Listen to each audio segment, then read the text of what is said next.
Long ago, people lived happily under the rule of a king. The people of the kingdom were very happy as they led a very prosperous life with an abundance of wealth and no misfortunes. Once, the king decided to go visiting places of historical importance and pilgrim centers at distant places. He decided to travel by foot to interact with his people. People of the distant places were very happy to have a conversation with their king. They were proud that their king had a kind heart.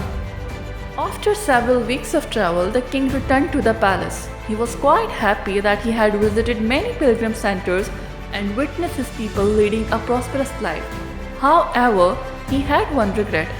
He had intolerable pain in his feet as it was his first trip by foot covering a long distance.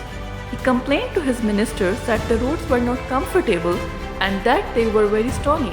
He could not tolerate the pain. He said that he was very much worried about the people who had to walk along those roads as it would be painful for them too. Considering all this, he ordered his servants to cover the roads in the whole country with leather so that the people of his kingdom can walk comfortably.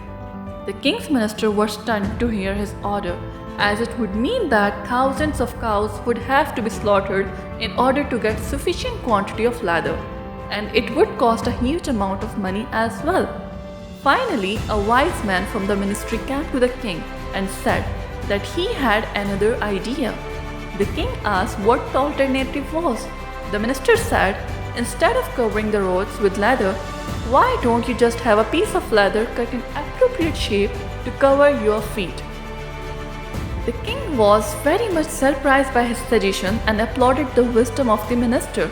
He ordered a pair of leather shoes for himself and requested all his countrymen also to wear shoes.